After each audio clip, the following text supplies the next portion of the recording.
so I got featured in a travel magazine. And this is the story of how it happened.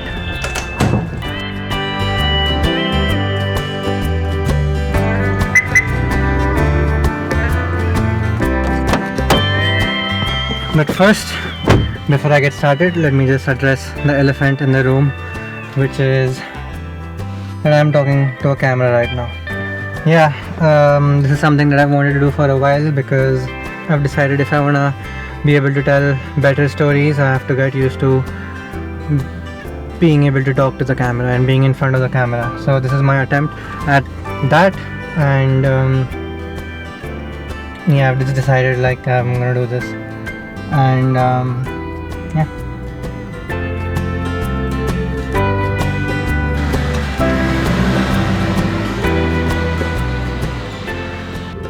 So the story starts early 2022 on a random day when I was, doing the usual hustling. When I come across a post by one of my most favorite photographers on the internet named P Arts, and it's about his new photography expedition to Kenya. Now, if you know me, you know that I love photography, I love animals, and I love Kenya. So I wrote him an email. I was like, hey P, I am interested. Boom, 7 months later, I'm in Kenya.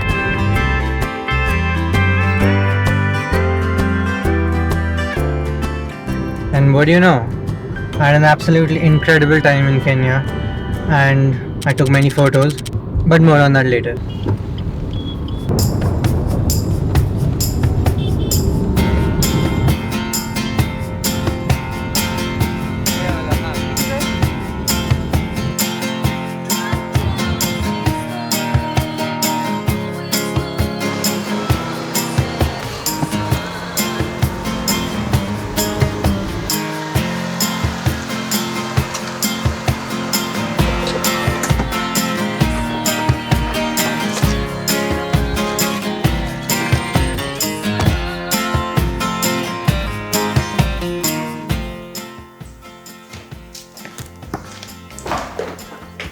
I got it.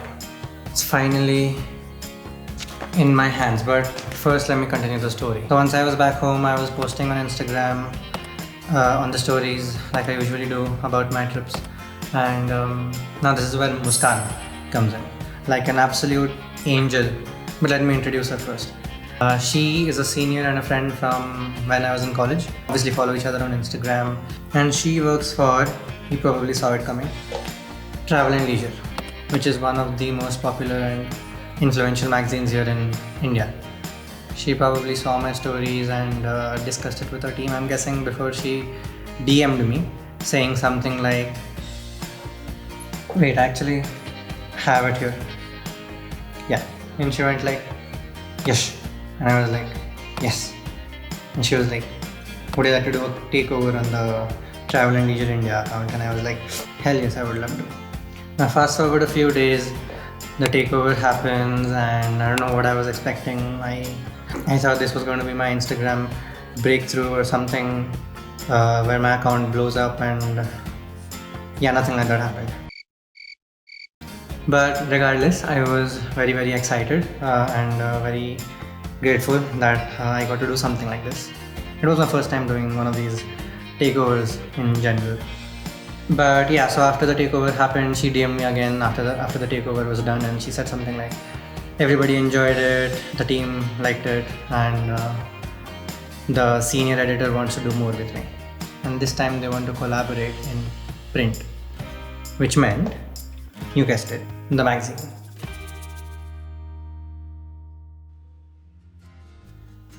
So when the magazine came out, I obviously had to get myself a copy, and I couldn't stop at just one.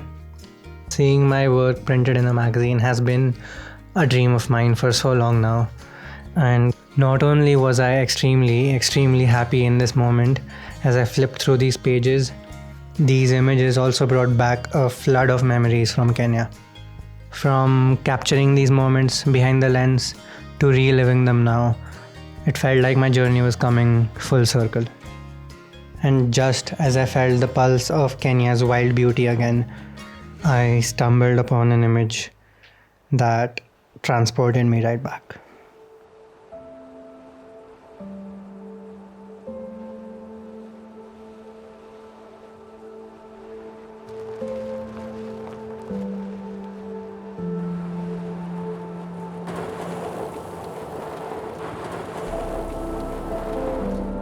There I was, sitting in a tiny bush plane, looking at the vast wild plains of the Masai Mara below me. I was bidding adieu to the savannah, although with a heavy heart.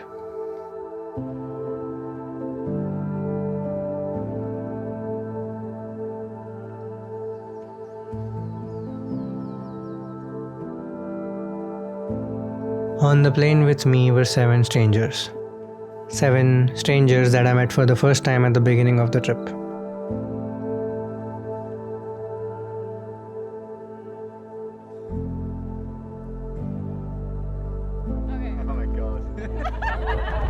But in the last 10 days, we had spent so much time in each other's company, just around the bonfire, sharing stories, laughing, and eating delicious food. We had turned into a family. But in contrast, everybody on the plane was silent that day.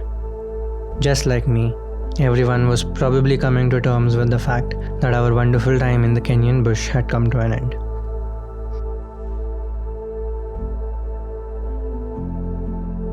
To be fair, it did feel like a trip of a lifetime, though.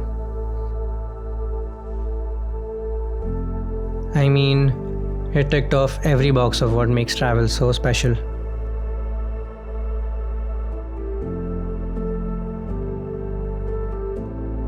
Let me start with the wildlife first.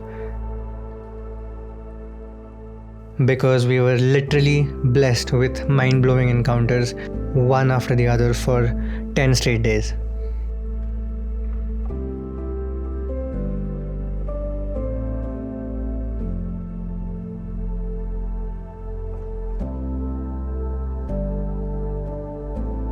Every day, we would rise up at the crack of dawn and drive out into the wild in search of wildlife. We began our journey in Amboseli National Park,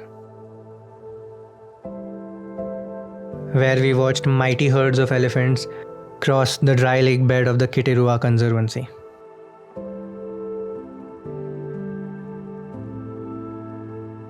And then in Masai Mara, we spent our days in the company of its elusive big cats.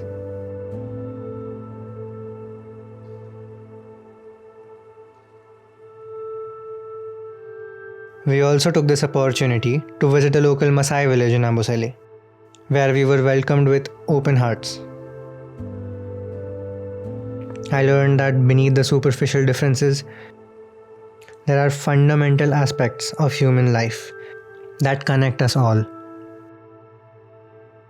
During our time at the village, we also discovered the resilience of the Maasai people, from coexisting with wildlife to preserving their culture during difficult times. Their spirit seemed to be just as vibrant as their attire. I was aware of how special these moments were that I was living in. It was as if time was passing in slow motion for me. Those 10 days with everyone had felt like a month, or a lifetime even, because I did not remember anything from my past one. I was fully immersed in this experience. Which is why, sitting in the plane seat and looking back on these days, I knew they were forever going to remain as a short but cherished chapter of my life. It was more than just a photography expedition. It was an exploration of my human spirit and the raw beauty of Kenya.